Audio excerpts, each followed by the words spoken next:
Revolution.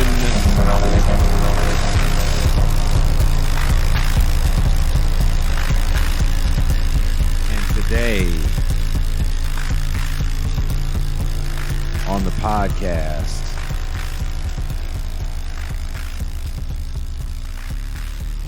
I usually say coming from the lower bottoms of West Oakland, and I have to stop saying that because I have moved locations and are no longer in West Oakland. I am in East Oakland. And for most of you that don't know jack shit about Oakland, you probably don't care. But for those that do know about Oakland, I'm not trying to get fucked up in these streets for misrepresenting where I'm broadcasting from. That being said, today I have on. So I try to be honest with the show. So I was trying to do a show on the history of Filipinos, or I should say the history of American colonization in the Philippines. And I asked a good friend of mine who's a professor. I said, hey, do you know any Filipino professors that want to do this project? And she responds back, yes, I definitely do. And she connects me with a gentleman, and I hit him up, and he goes, Am I a gentleman? Am I a gentleman? You were cool enough to be like, that's not really what I do. It's a little piece of what I do. It's a little piece of what I do. It's not what I do. It's a piece of what I do. And so the person you hear talking is Professor Dylan Rodríguez. He's a professor in the Department of Media and Cultural Studies at the University of California, Riverside. And he sent me his latest book, White Reconstruction, Domestic Warfare and the Logics of Genocide. So the first question I have to ask you, first of all, thank you for coming on. No, it's an honor. I thought it was really funny that I'm asking for a Filipino historian, and I just get the first Filipino that our mutual friend knows. Good enough. Good enough. Hey, my first language is Tagalog. That makes me fucking Filipino, right? Is that race reductionism? I don't know. Hey, look, I was born stateside, but my first language is Tagalog. So fuck that, I'm Filipino. Oh, is it really? Yeah, straight up. No, I was first in my family born in the U.S., but my language in the household was Tagalog. They call it in the Philippines. They fucked it all up, and they call it Filipino now, but it's Tagalog. It's one of the many, hundreds and hundreds of dialects. But no, that's literally my first language is Tagalog. And I, as my mom's assimilationist mythology goes, I learned English through Big Bird and Grover and Oscar and shit on Sesame Street. But I don't know how true that is. No, so our friend was correct. I'm very much Filipino. And you actually did write a book about yes. Filipinos. That's what I'm saying. No, she was right on point. Like, this is, thinking about the long colonial, and for a period intensely genocidal presence of the United States in the Philippines is a piece of what I do. It is not like what I would define as what I do. It is a big piece of what I do, a significant piece of what I do. But then you got the book that I just finished doing, and you kind of see that is one piece of a larger project that I've been obsessed with for most of my life now. But I thought it was funny because as he's like, what do you want to talk about? And I'm like, well, I want to do this thing. He's like, well, maybe I should. I was like, no. I know Filipino historians. You know what I mean? Like I was saying, hey, look, if you want to talk to somebody who is a historian of the Philippines, that is not my lane. I know my lane. I'm a scholarly shit talker. That's probably I'm somewhere between like an irresponsible creative writer and a scholarly shit talker. So if you want a real historian, I know I have a Rolodex with like 25, 30 real solid, unassailable Filipino and Filipino American historians that I can send you to. I think scholarly shit talker is better. I do want to ask you one on the Philippines real quick. One quick question. There's a documentary, and I don't know if you've seen it, about Imelda Marcos. Oh yeah, of course. Kingmaker. This is the one that so like there's a whole beef that my Filipino colleagues have, and which I include myself in. There's a whole beef we have with that documentary because what you have, that is a shining example of a white, in this case, a white woman documentary filmmaker who gets access to all kinds of shit because of her race and gender and nationality for that matter. And essentially replicated and in the words of other colleagues, including another Filipino woman documentary filmmaker, essentially plagiarized a pre-existing project on Imelda. But the difference is that she was able to get access to all this stuff because of her status, race, gender, and nationality wise. So yeah, so I've seen that documentary, and it's okay, it's all right. But I have another colleague whose name I'll find in a second that that did the original take. So you're saying somebody else who happens to be Filipino yes. literally made that same or had that same take or made the same documentary? In essence, yeah. Word. It's Word. It's Ramona Diaz. Word. Ramona Diaz wrote a film in 2003. Or Word. Not, didn't just write it. It produced did a documentary film. Ramona Diaz did a documentary film in 2003 called Imelda. So don't get it twisted, people. It's a running time of 103 minutes. I'm looking at the fucking Wikipedia page right now. That's the beauty of the internet. But yeah, I just wanted to get the year right. I want to get the year right so I could, not get sued for whatever. That's like 16 years or so. No shit. This one just came out in 2017 years before. Yeah. No shit, right? No shit. So this is a big issue with a lot of colleagues, and obviously with Ramona's righteously pissed about it, but. Everybody out there, before you go watch, the whitewash version, go see Imelda by Ramona Diaz. Tell your library to get it, tell your university to get it, tell your school to get it, go find it. Imelda. I have to see it now because I don't know that much about the and I think that's another reason why I was looking for someone in academia, because I don't know that much about the Marcos regime other than the little things I've read here and there. I think Filipino history in general, unless you are Filipino, you probably don't get much about it, right? Yeah, you know what? Here's the thing, though. Depending on your you probably have a little bit better proximity to this history than you realize, because what I remember, being a kid of the 80s, right? What I remember, my take, having been born and raised in the United States on the East Coast in Northern Virginia, among a community of both petty bourgeois professionals that worked in the DC area and expatriates who left the Philippines because they were going to be assassinated by the Marcos regime, right? Like my godfather's this great scholar named Walden Bello, who's now back in the Philippines, but he lived in the U.S. for a long time because Marcos was going to kill him. All you got to know is this motherfucker, Ronald Reagan and Nancy Reagan, they would take regular trips to the Philippines and make, a big spectacle of literally dancing in a ballroom with Imelda and Ferdinand Marcos. So the United States was no critic of this politically homicidal martial law regime in the Philippines. They are absolutely supportive of it. The Marcos regime would not have existed without the United States and without Ronald Reagan's open, ongoing, vigorous support. And they only jumped ship. They only jumped ship when the people decided that they were going to throw the Marcoses out of that palace. So that's my memory of it. My other memory is this bald assassination of Ninoy Aquino. Like, I'll never forget that. I was probably 10 years old or something like that, and seeing the images of him all bloodied up because they shot him. They assassinated him in cold blood as soon as he walked out of the airplane. I mean, as soon as he walks out of an airplane, and he was locked up for how many? I forget how many years he was locked up. No, he was an expatriate, comes back on an airplane, and they killed him in cold blood, and they did it for a reason. And that's my memory. That to me is what the Marcos regime is. That image of Ninoy Aquino's corpse with blood all over his barong, and the image of Ronald and Nancy Reagan dancing with Imelda and Ferdinand Marcos. That's it. That's the truth of America right there, too. Not just the Philippines. That's the truth of America. The United States, I should say, not America, the United States.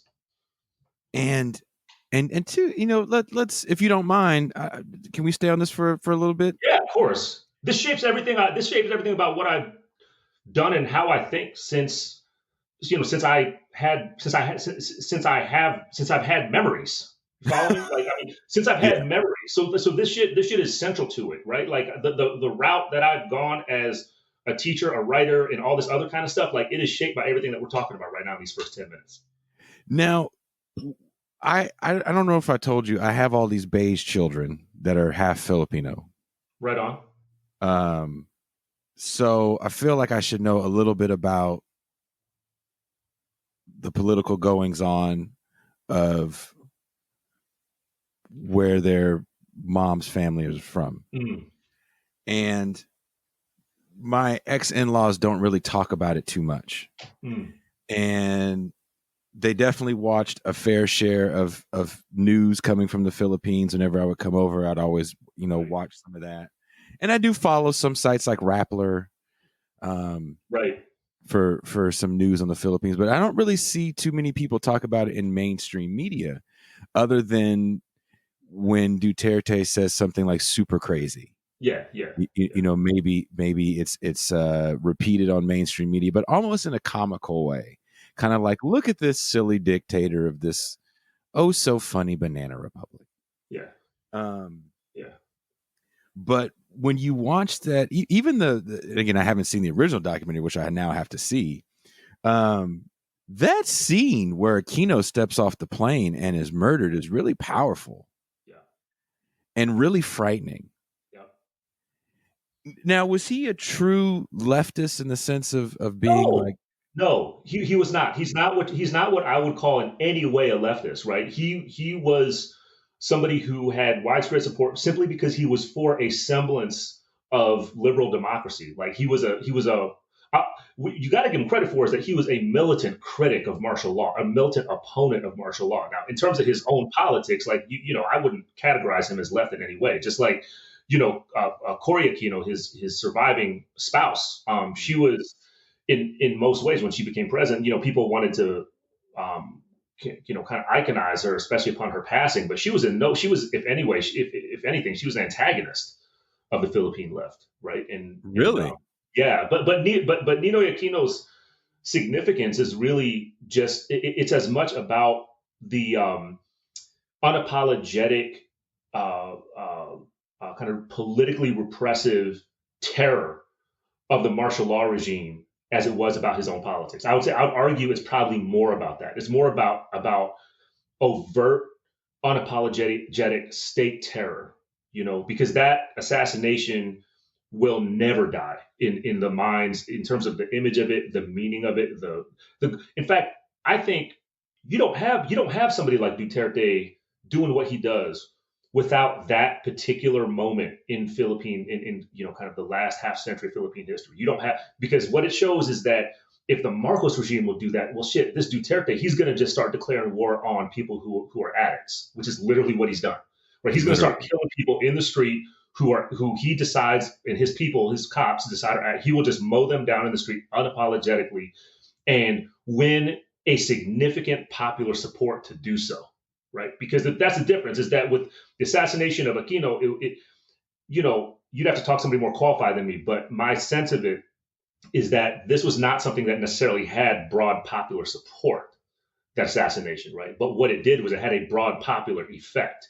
The difference is that you have somebody like Duterte now who is mowing people down in the street, extrajudicially, outside any kind of process. And this fucker has support, right? And he has support over here too, as well, with hell yeah, with expats. Hell yeah, he does. So this is the thing, man, is that the reason why in many cases you don't hear a ton about the Philippines and Philippine politics in so-called mainstream media here is, number one, it's a de facto colonial militarized outpost of the United States anyways, right? So in that sense, it is structurally and symbolically insignificant until it's not, if you know what I mean. Yeah. Right? And then on the other hand, I'm convinced of this too, is what has morbidly amused me and many other people for the last 5-6 years is that Duterte was Trump before Trump. Yeah. Duterte's ascendancy is like a Philippine so-called third world mirror image of what you saw happen in 2015, 2016 with this fucker that's about to get either thrown out of office or maybe he'll somehow stay another 4 years. I don't know yet. you know, you know. Uh, but that's who Duterte is, man. That's why Duterte is Trump's first cousin. They're first cousins. They are brothers from another mother. They are the Trans-Pacific mirror image of each other. And so there's a certain kind of absurdity to that, and a certain kind of, I think, national sense of national shame to that. Not necessarily that they mirror each other's politics and demeanor, but that in this case it's the United States following the Philippines. When the assumption is always it's the other way around. That it's the colony that follows the colonizer. No, man. In this case, you got your president who is mirroring this regime of terror that's been instituted and won populist support in the Philippines, right across the ocean. Do you think it's because he's kind of more so than Bolsonaro? I think Bolsonaro in Brazil is a little more buffoonish in a cartoonish sense. And I feel like Duterte is a lot less cartoonish because he's so fucking serious.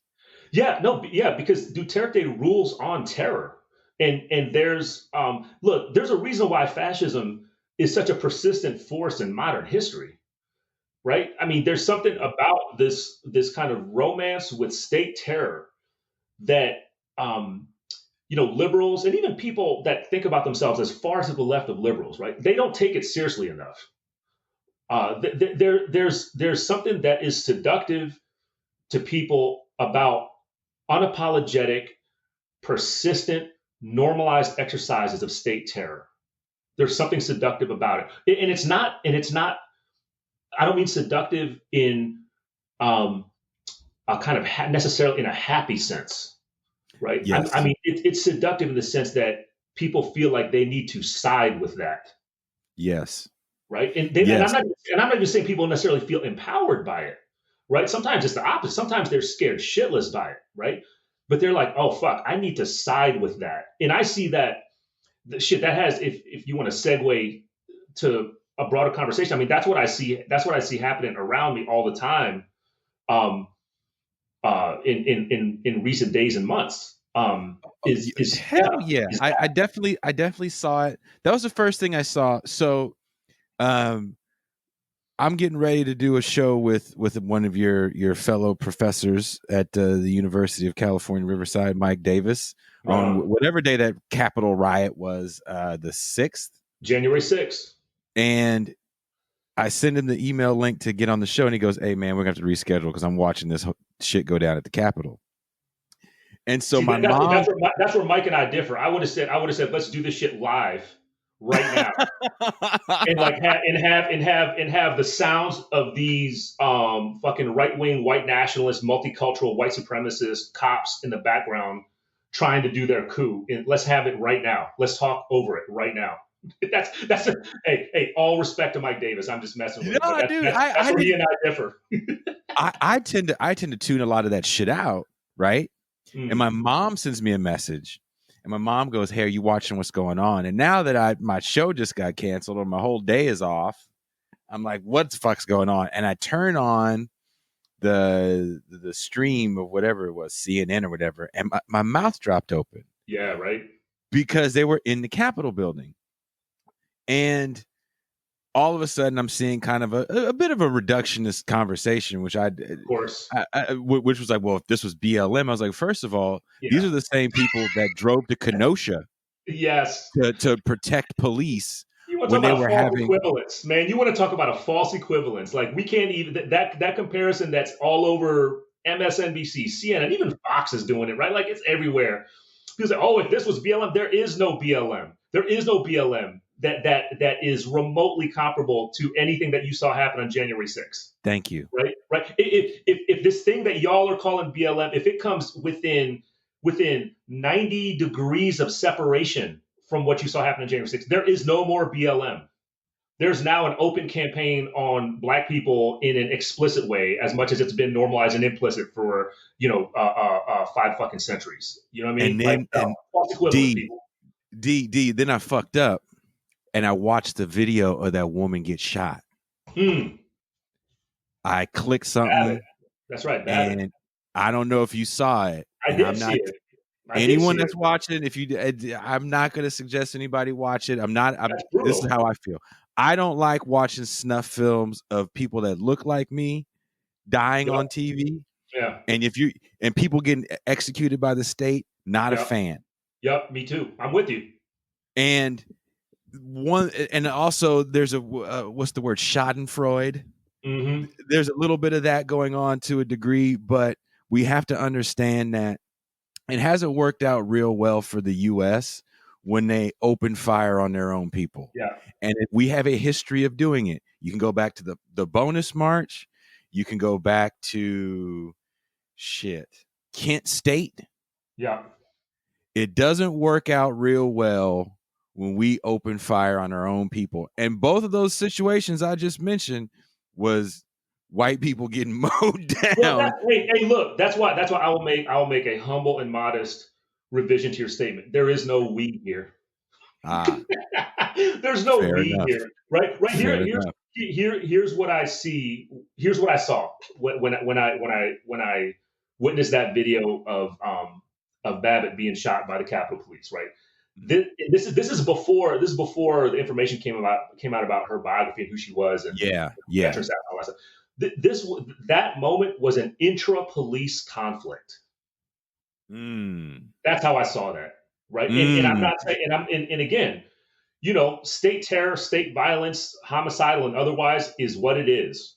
Follow me? I mean, it is what it is. Like, I'm not for it, and in particular, if it's this state. So there's no we that I'm going to identify with here. But as somebody who is witnessing this, I see it for this is an intra-police conflict. This is not what people want to call it, which is simply white terrorism. It's not simply an act of insurrection or a coup or whatever.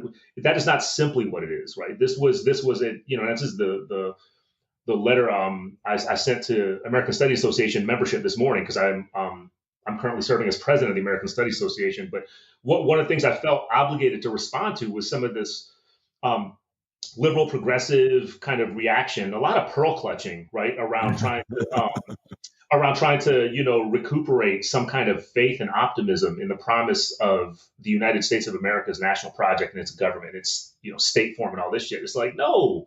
What you saw go down on the 6th was a police action. It was I think the way I phrased it in this letter to American Studies Association people was it was a militant expression of police power, and it brought a certain militant expression of police power into conflict with this minor arm of the police called the Capitol Police.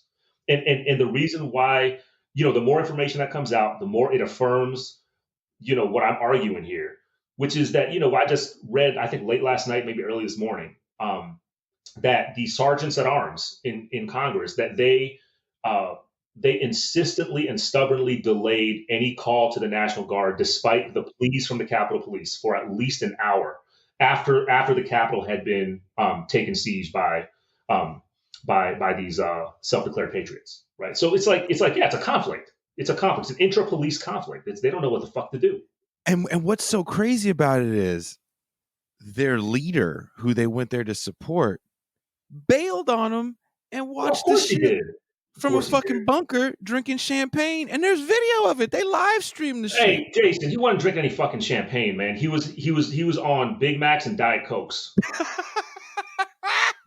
Keep it real. You and I are drinking champagne. You and I are drinking champagne right now, right? You and I are drinking champagne right now at 10:39 in the morning. That fucker was not drinking champagne.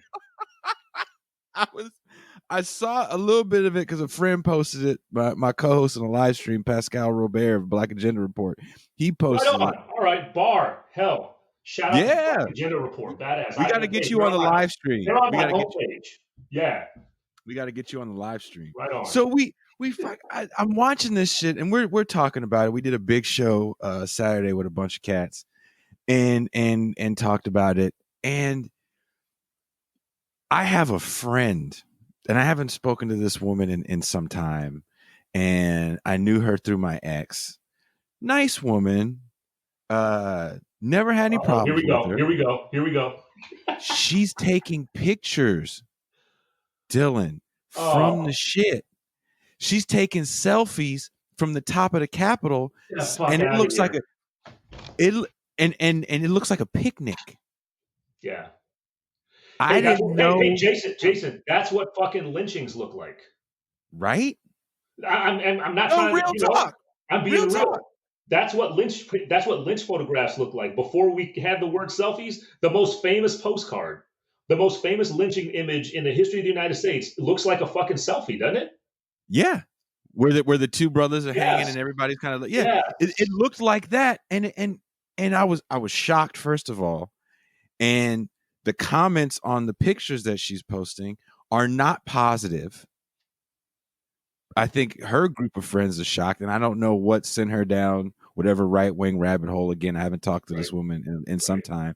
Right. The last time we spoke, she had come to see us in Philadelphia and got us a hotel room so we didn't have to sleep in the van, and hung out with us all night, not talking any crazy shit. And, fast forward 6 years later, and she's smiling selfies. Yeah, man. At the Capitol. And it kind of, again, before we started recording, when I told you I was like 2012 was the year for me when I started to realize that things are very different right now. Obama's second term, for a lot of people projected onto Barack Obama who they wanted him to be. And I don't know if if you read any Adolph Reed or a fan of Adolf Reed at all, but he called out. Sometimes I hate him. He gets that a lot. Yeah. But he called out who Barack Obama was in 1996. Yeah, I respect that.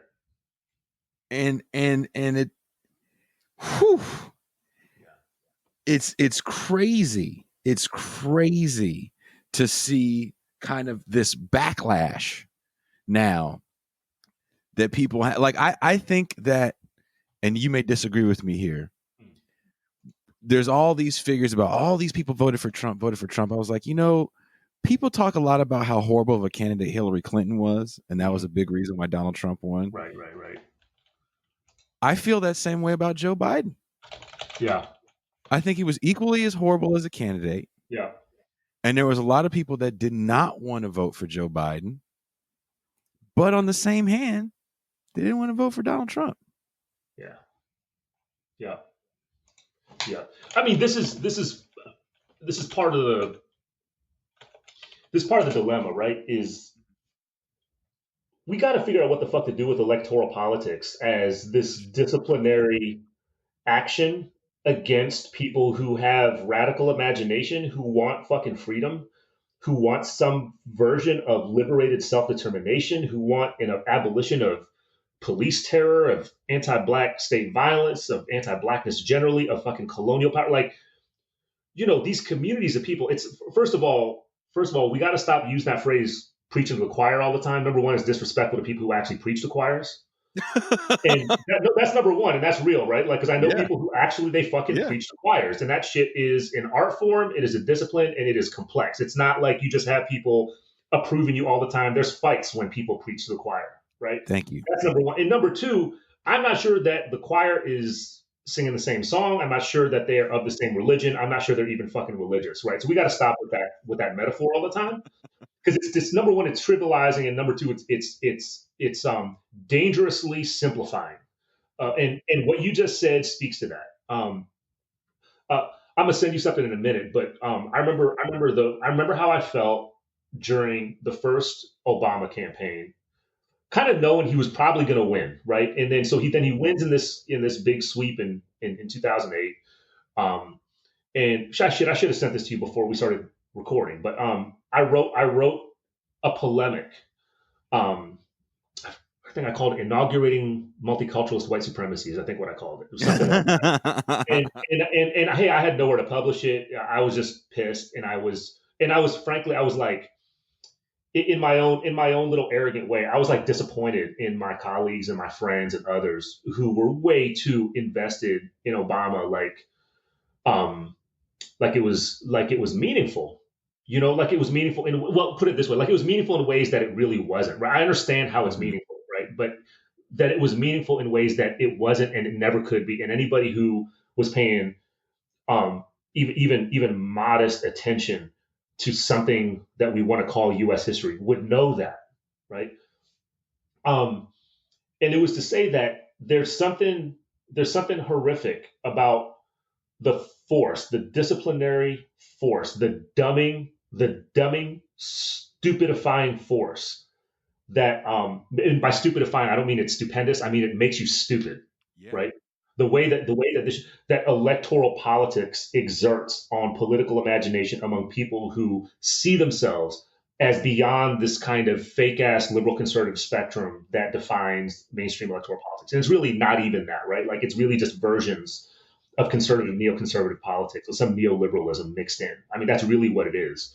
So that's probably, so it's like, who gives a fuck about the quality of these candidates, right? The problem is the terrain, right? The problem is the problematic. The problem is the paradigm in and of itself, that people understand, these electoral campaigns to be the limit and the definition of political power. That's the problem, right? And this is not to dispute those who find a necessity to engage in struggle within that very delimited political terrain. I respect that. Like one of the people I look up to all the time, who I fucking take instruction from all the time, Barbara Ransby, based in Chicago, right? Like she is very clear about this, right? That this is an important terrain. So like I respect what she's doing. Like it's hard for me to swallow at times, but I'll follow that lead, right? But at this very same time, I think it is the other thing that Barbara talks about all the time that sometimes gets lost because people get caught up in doing their pro Bernie Sanders thing or whatever. Is that it's the uh, uh, uh, delimiting, kind of restrictive, incarcerating force that electoral politics has, especially the national stage, has on political imagination. That's one of the primary enemies, and we see it happening right now. That's how January 6th happened. From the other side, that's how that shit happened. And what's really interesting too, I had a conversation a few months ago, right before the Democratic and Republican national conventions, with a hip hop journalist, actually, a brother named Justin Hunt, and he's got a pretty big hip hop channel. The Company Man is what it's called, and which is funny for a guy that does like punk and metal music. I always interview hip hop guys. We were talking about the failures of the Democratic National Convention not to have regular, everyday people on there that kind of symbolized what they're supposed to be about. The Republican convention had the people that had the guns in St. Louis. Remember the rich white family that had the guns when the BLM marchers came by? They had those people there at their convention and people like that. Whereas the Republican convention kind of had these weird displays of multiculturalism, which you talk a lot about in your book, which I appreciate. And he was like, why isn't Chris Smalls at the Democratic National Convention? Yeah. Why isn't Hold My Blunt guy? I was like, who's Hold My Blunt guy? He goes, remember when that dude was breaking those windows in Minnesota and you see a guy run up to him and go, hey man, we're not here to break property. We're here to call out the police. Yeah. And the dude says something to the kid and says, I'll kick your ass. And the kid looks over to his friend and says, hold my blunt to go fight this guy. Yeah. And I feel like he's right. Like that to me galvanizes more people to your cause, real people, if you're supposed to be the party of the working class. But more and more and more, I think more people are realizing that the Democratic Party, especially with this administration that's come in and says nothing is going to fundamentally change. And you have Kamala Harris, say what you will about Kamala Harris. She's kind of been a Democratic Party loyalist from the beginning of her days here in the Bay Area. Joe Biden. Hey, look, let's not get it twisted about either of them. They're not merely Democratic. Well, I shouldn't say not merely. By being Democratic Party loyalists, let's also foreground how they are both police loyalists. Very much so. Joe Biden has been a law and order person pretty much since the beginning. And he's also been one of those, let me work with the Republican Party and let me dismantle a lot of the New Deal frameworks. All the above. So that's who's in charge, and bringing in more Obama people more BlackRock people, more McKinsey people, more military industrial complex people. So this is a return to respectability. That's what's being celebrated right now. This is a return to respectable exercise of police power in all the different ways you want to interpret and extrapolate the notion of police power. That's what this is. It's a celebration of a renormalization of the terror that is the asymmetrical terror that is the United States, which means it's domestic, it is global warfare. It is a respectable, renovation of it and an attempted recalibration to renormalization. That's what everyone. And by everyone, hopefully y'all out there know what I mean by everyone. That's what everyone. That's what everyone. Give me some poetic license here. That's what everyone is fucking celebrating. Yeah, because they're fucking embarrassed. Because they're embarrassed by the disrespectful and non-respectable and blatant displays of reactionary, so-called hateful, fascistic and proto-fascistic, and even in some cases proto-genocidal politics by the current administration. I mean, so it's a return to respectability. This is America in quotes. It's America at its finest, and that's kind of what that book I sent you is thinking about, right? Is like how these little moments of kind of self-declared, self-valorizing reform are actually what define this asymmetry of terror that the United States lives on, that it relies on, that is what the United States is this constant process. So let's get into your book a little bit. All right. Because we could riff on this forever. This is from the back of the book, and then I'm going to read something from the book. We are in the fray of another signature moment in the long history of the United States as a project of anti-Black and racial colonial violence. Long before November 2016, white nationalism, white terrorism, and white fascist statecraft proliferated.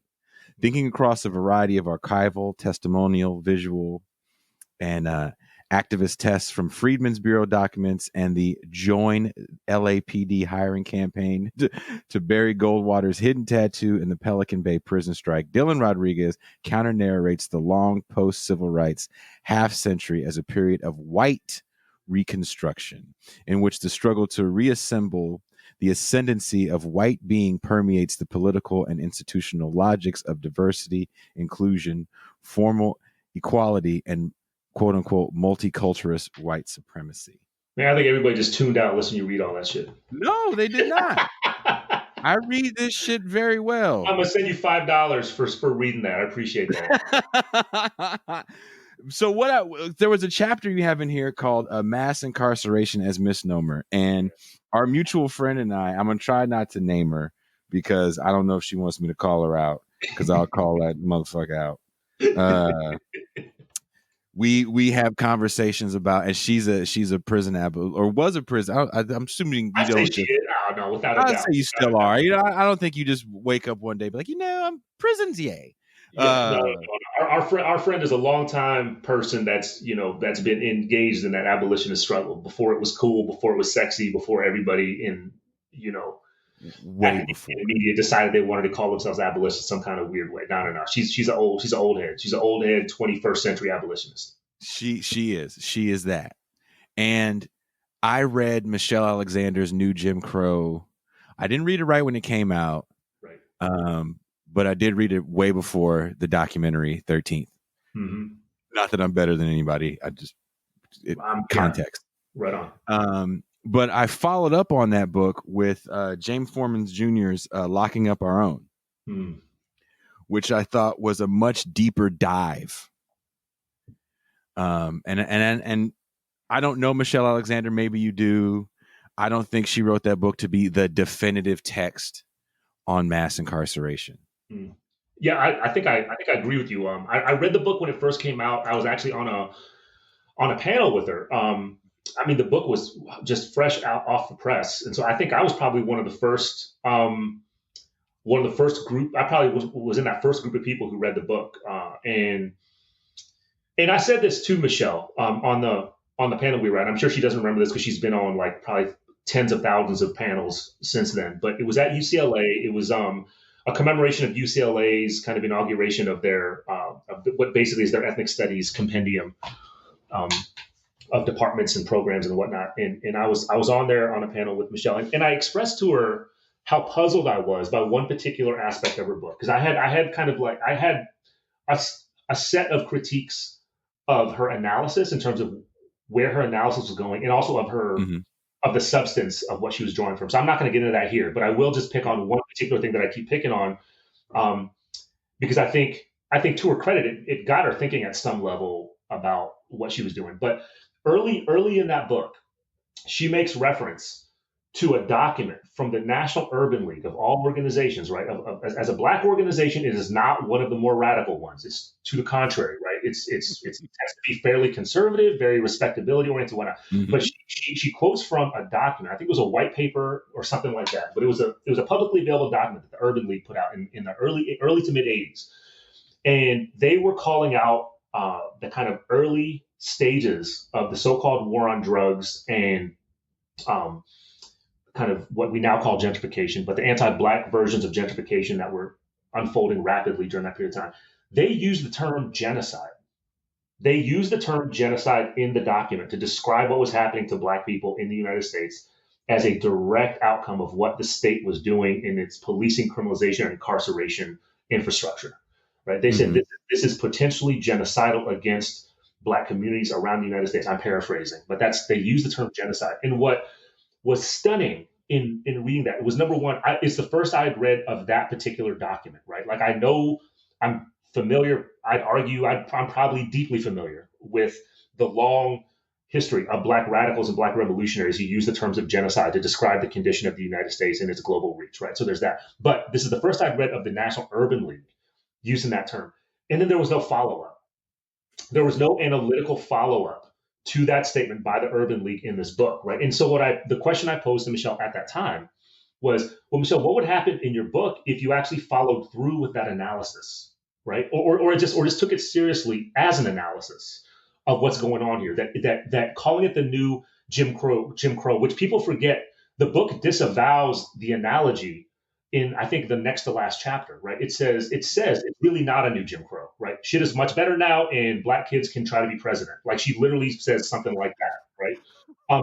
Which, hey, look, and this is to Michelle's credit. In the years since that book, it's been 10 years now, Michelle's come out and she's become much more identified with an abolitionist critique of that book than she is with the original kind of like liberal, progressive, reformist, criminal justice reform framework of that book. So I've been more generous in my take on her work, because the book is one moment in her public intellectual life, right? So like we can all have a kind of take on that, and we should, because it's so widely read. Like, millions of people have probably read that book. It's gotten so much traction in Black communities, especially Black church communities, Black civil rights generation, all that. So it's like we have to be attentive to that, and that's also why we need to be deeply critical of it. And Michelle is much more, I think, engaged with the organizers, the activists, the artists, the scholars, the lawyers, and others who have been doing the work of radically challenging the asymmetrical domestic war of policing and incarceration, right? The so-called prison industrial complex, and so forth and so on, right? She's been much more engaged with that community, ironically, after the publication of that book than she was before. And that's indicative in what she's done and said since the publication of that book, where now she is becoming much more sympathetic and at times is explicitly identifying herself with abolitionist analysis and community than before. And frankly, that was one of the beefs I had with the new Jim Crow to begin with, was that it had a real kind of, in my view, a kind of snarky and dismissive treatment of abolitionist scholarship and analysis, right? It's just kind of like, oh yeah, these people are crazy. That's the flavor you got from it, right? But I don't think that's where she's at now. So I want to say that. And also indicate that book is part of the reason why this phrase mass incarceration has become so popular. And I actually think not only is it the wrong phrase, I think it's potentially and pragmatically a dangerous phrase, right? Because it's I'll be simplistic for a minute, right? It's not mass incarceration. It's asymmetrical. It's asymmetrical incarceration, right? It's anti-black incarceration. It is not mass implies that there is a relative a kind of a relative equity of representation, right? That it's mass, right? When you say mass, you mean mass, right? I'm assuming you mean what you say when you say mass incarceration, right? But then if you just glance at the data, there is no way that you could reasonably refer to this condition as mass incarceration. This is targeted, right? And when you're talking about specific populations of people, specific, profiles of people who are the ones that are targeted for policing, for criminalization, for prosecution, incarceration, that is no longer adequately described by a phrase like mass incarceration. That is what you would probably call something closer to war, right? Where you have an identified target population that you're going to exert normalized state violence on every day. And also, not only that, but you're going to cultivate a kind of massive cultural structure that rationalizes and vindicates the state for waging that asymmetrical policing and carceral war on those people. That's war. I'm sorry, that's war. Now, this gets into what I wanted to take from your book, actually, where you have a chapter, and let's get in the Wayback Machine to what I think this is from 2009 or so. Did that seem way back? Right. Doesn't it? Right. Think about that shit for a minute. I know. We got out of high school in the 90s. Think about that shit for a minute. That's right. So this is the Brennan Commission. Yeah. What year is this? This is 2011, I want to say. Yeah, so this is right before the second term of Obama. So we have black people everywhere. Yeah. We got a colored president, colored DOJ, colored people everywhere. Everywhere coloreds. You sound like some of these people in the Inland Empire. I'm not saying it to complain about the makeup of my neighborhood, where there is colored people everywhere. I do live in Oakland. Colored as shit. So I'm going to read from the book right here, and stop me if you want to. I'm not stopping. Paraphrase and make it quick. I saw this. I highlighted like 2 pages because I wanted to read it. This is the Brennan Center Conference. So Eric Holder is there, who's the U.S. Attorney General, a bunch of federal prosecutors, police officials, a former president of the National Rifle Association. It's 2014 this came out. What you're reading? This is the policy report from the Brennan Center for Justice. Came out 2014.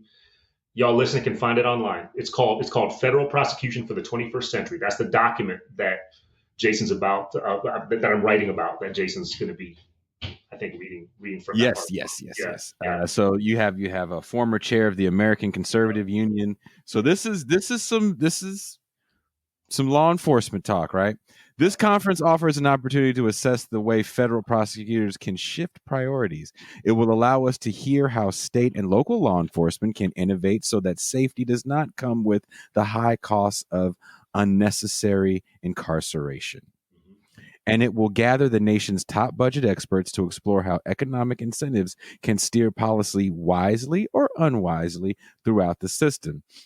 We are deeply grateful to U.S. Attorney General Eric Holder for his encouragement for this work and his presence today. We are appreciative as well to the law enforcement leaders who will speak out in this conference.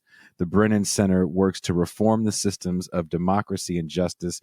We seek to ensure that American institutions follow core values. Thus, we are committed to ending mass incarceration as a mission for our organization. And you go on to say this conference served as the basis for the Blue Ribbon Brennan Center report, Federal Prosecution for the 21st Century, a far-reaching document that recommends concrete reforms to federal prosecution practices to support 21st century criminal justice policies. Echoing and revising the conference mission statement, the report suggests a criminal justice approach that would reorient prosecutor incentives and practices toward the twin goals of reducing crime and reducing mass incarceration. While the report reneges on the conference's commitment to ending, quote unquote, mass incarceration in exchange for merely, quote unquote, reducing it, the authors provide no clarifying remarks. And of course, you go on. Yeah. More in depth Yeah, again. I mean, that's a fancy academic scholarly way of saying that these proclamations, these grandstands that think tanks make, that elected officials make, that I don't know if they're well intentioned or not. I don't know how useful it is to try to read intentions, but seemingly well intentioned professions of commitment by district attorneys and attorneys general and even chiefs of police sometimes will make about ending mass incarceration. It's a meaningless statement. I mean, what does it mean to end mass incarceration? It doesn't mean abolition. We know that, right? We know that these people are not abolitionists. Now I would give them more room if these people were actually tying their statements and their grandstands about ending mass incarceration to abolition, or even something that was abolition fucking friendly, right? Let me lower my standard a lot, right? If they were doing something that Abolition was abolition adjacent. friendly, that was like, I'm not. Hey, look, I'm not even at abolition adjacent, which people like, right? You know what I mean? I'm saying abolition friendly, shit that's going to be friendly to abolitionist, transformations and creative obliterations of an existing condition of terror. If they were even doing something abolition friendly, I'd give them more room. But they are not doing that. This is some law and order shit. Ending mass incarceration. These grandstands for ending mass incarceration. What they actually are. These things are a laying down of an ideological and institutional premise to expand police power, to rationalize criminalization and incarceration, and to expand the reach of the carceral state, even if it involves some very modest decarceration of a small number of people. Right. So you might have a modest decrease in the strictly defined incarcerated population at the same time that you are justifying that modest decrease of incarcerated people by expanding the reach of police power, expanding police infrastructure, expanding the reach of the carceral state by way of probation, by way of surveillance, by way of other forms of incarceration that don't necessarily involve jails and prisons. I have a million colleagues and fellow activists that have been doing this work, and I won't list them all here, but y'all can just Google that shit, and you'll find a million people that are writing about this. And they've been doing the work regardless of who's in power. And this gets back to what you were saying about electoral politics, which is kind of frustrating to me. And in my conversation that I had with Mike Davis, I asked him this question, and I'll ask you the same question. He wrote in a very recent piece for the New Left Review that he feels that there's a Trump faction of the Republican Party that is splintering off and forming almost a third party. And did Donald Trump succeed where Bernie Sanders failed when it comes to forming a true third party that mirrors more of the followers, of the base that he created? Because what I see happening, and maybe I'm wrong here, maybe you disagree, and that's fine, is that so many people that got obsessed with Sanders during the 2016 campaign that might even been coming off of Occupy. And I do think Sanders was that's the next step after Occupy, right? Your leftist-ish, your leftist-ish presidential run from a long time independent, and then you have AOC, and now you have the Cori Bushes and the Jabal Bowmans of the world. But it looks like the left is all about electoral politics and people that have been doing like real deal work on the ground. We had Hannah Appel from the Debt Collective on. Right on. The live stream a week or so ago, and they've been doing that work regardless of who's in office. So it seems like there's so much focus on we got to put more progressives in office, but we're putting them in office inside of the Democratic Party. Which is what we've been complaining about this whole time. I mean, to be honest, Jason, I don't really complain about the Democratic Party because I don't have any hopes for them. For it, I mean, for them, for it. It's not a them, it's it, right? You're not going to find me doing that. You're not going to find me. Like, I dare anybody to find anything I've ever written that is a complaint about the failure of the Democratic Party, because frankly, I don't see it that way. The shit that a lot of our folks complain about the Democratic Party. That's exactly what the Democratic Party's mission statement is. Their charge, the charge of the Democratic Party. And hey, look, a century and a half ago, it was the Republican Party. During Black Reconstruction, their job of the Republican Party during Black Reconstruction was to turn it into White Reconstruction, right? It was to rearm the Confederacy. So this is the mission. This is the charge of the Democratic Party, is to do exactly what we're saying here. Like what? And again,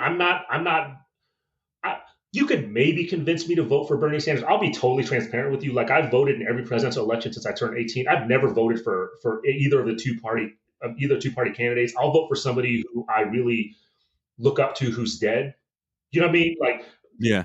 So that's not who I am, right? And also because the Electoral College means my vote in every state I've ever lived in doesn't fucking matter anyway. It's not going to decide shit, right? So given that, you could maybe convince me to vote for Bernie Sanders if he actually became maybe. Like if Barbara Ransby told me, dude, you better vote for fucking Bernie or I'm never going to speak to you again, I'd probably do it because I fucking love Barbara Ransby, right? And she's my friend and I respect her and I look up to her, right? So but there's not that many people that could tell me to do that and have me listen. Okay. So like having said that, I'm not gonna stand for Bernie. I'm not a Bernie guy. I'm not a bro for Bernie. I'm none of that shit, right? But what the Democratic Party did to that dude in 2016 to kind of railroad him and make sure that Hillary Clinton got the nomination, that shit was dirty. Right? And the levels of complicity beyond the Democratic Party were numerous, including CNN, including all these. I mean, so there's that piece of this, which is to say that is all indicative of the fact that this is what the Democratic Party does. So stop being disappointed in it. Stop expecting more of it, right? And maybe it's just a matter of what seems to be a subtle shift of perspective, but which ends up being a very significant shift of perspective, which is what if we look at the example of something like the Debt Collective, right? We're talking about Hannah Arendt, right? What if we look at something like the Debt Collective? They don't, in most ways, they really don't give a fuck about electoral politics, right? What they care about is creating a center of power that's actually relatively, if not completely autonomous of electoral politics as a terrain. And so what they've ended up doing is constituting a relatively self-determined form of power, which would have been unimaginable just a few years ago, right? Now you have people who are in deep structural debt, who are creating a political identity through their shared debt and positing this audacious, compelling argument that their debt is actually the source of power. Why? Because we're going to refuse to pay your fucking debt, right? And to the extent we politicize this debt, we think about it as a form of collective identity, of collective and a premise for collective mobilization, and we refuse your shit. Suddenly the tables are fucking turned. Now financial institutions are potentially going to be beholden to you. Elected officials are going to be fucking freaked out. They're going to wonder what the hell is going on. Now they're going to have to come answering to you. And that you actually see them pulling this shit off, Debt Collective, right? Like I'm so happy to be part of that community. Like ever since Hannah and others pulled me into it, probably a couple of years ago was when I really got familiar with their work. But that to me is one example of how it is that you can have a community of people form. And this is overwhelmingly, I mean, this is Black folks, this is brown folks, et cetera. Working class folks, poor folks, people one generation removed, many of them from living in government housing and whatnot, right? Like people who've either lucked out or through their own individual creative genius have found their way into some form of higher education and now are in this deep structural debt that they may never pay it off the rest of their lives if it stays in place, right? To turn that into a source of power is to me exemplary of the way that people need to be thinking about power and political power, right? That elected officials, electoral politics, what if we thought about that shit as marginal, right? Rather than being at the center of everything and being the objective of everything, winning office and sending somebody here and electing somebody. What if that shit was just marginal? What if that shit was just corollary to actually constituting these communities of power to which, elected officials are then beholden rather than the other way around, right? Rather than the other way around. And this is to say that sometimes that can yield things like what you have in the Bay Area, where, and again, the historical record remains to be written about this, right? But you have things like somebody who explicitly identifies as an abolitionist actually being elected as the district attorney of a major city. Yeah. Right. So I'm not. So I'm saying the historical record, and he knows this, right? He knows the history of his. It certainly it is a historic moment, right? Him becoming, this police and carceral abolitionist district attorney being elected to that office. It's a historically significant victory, right? And he knows as well as anybody the historical record about what he does with that victory remains to be written. All right, but the point is that this victory was not won because people prioritized electoral politics, much less, infiltrating the criminal justice system. It was won because you had a surge of grassroots organizing and movement that preceded this moment for at least 25 years. Right? For at least 25 years. And that's that shit that I'm proud to say I was a tiny piece of in the mid to late 90s when I was there, right there in the Bay Area. I was a gopher. I had a gopher function, right? I was looking at envelopes. I was like walking people to sit down in the, in the auditorium, and I was learning from all these OGs in these different movements, overlapping movements that, soon crystallized into what, we now are calling abolition, right? But I was learning from these folks in the mid to late 90s. So I saw it. I saw it from the ground level. I saw what that organizing, what that teaching, what that politics, what that creative work, what that art, what that aesthetic, what that music. I saw what all that shit looked like. I saw the beautiful fucking mess that it was. And it was great. It was fucking beautiful. It was amazing. And it was stressful. And it was a sense of community and conflict. It was great. But all that shit is about constituting forms of power that have nothing to do with trying to win people office, right? And so that's the tension that I think we need to be really explicit about, in the sense that now, if we see these forms of proliferating forms of grassroots power, which don't follow any kind of script, by the way, right? So when I say grassroots power, I don't mean some kind of script of here's how you do it. That's not what I mean, right? I want to be respectful to people that are on the anarchist tip, people in, the black radical tip, people in the incarcerated populations, the way that people constitute power in these different places through these different, kind of political commitments and ideologies. It's going to proliferate. It's going to be different. These things are all going to be in tension with each other. But that is actually, those things are actually modeling forms of power that marginalize in a productive, great way. They marginalize electoral politics. They marginalize the two parties. They marginalize the Democrats. The Democratic Party and its embedded, normalized kind of internal corruption, which is not corruption because it's just how they do shit, right? So that's what I think we need to be attentive to. I agree with that wholeheartedly. I thought that was a beautiful statement. On that note, can you talk a little longer? Or are you too busy? Of course, no, man. I'm here for you. Okay, well, we run this show about an hour, and we are at an hour. All right. If you would like to hear the other part of this conversation, where I'm going to ask Dylan more questions about Kamala Harris, I am going to get into a conversation about Van Jones because our mutual friend, I forget how Van Jones' name came up in a conversation her and I were having, and she went off on Van Jones, and you had said something similar. So I have to hear again why you guys have this disdain. Do we have to waste our time talking about that motherfucker? Do we have to? All right. It's just funny to me. The shit was just funny. I'll do it because the shit was just funny. It kind of is. It's just funny. So you could become a patron. It doesn't cost much. There's some bonus content that we give you, like the rest of this conversation that I'm having. I'm gonna do it right now, Jason. I'm gonna be a patron right now. I'm serious. I'm looking on your website. I'm gonna do it right now. Hey, so thank you guys very much. Dylan, do not hang up. I'm not. I'm here. Here's some music.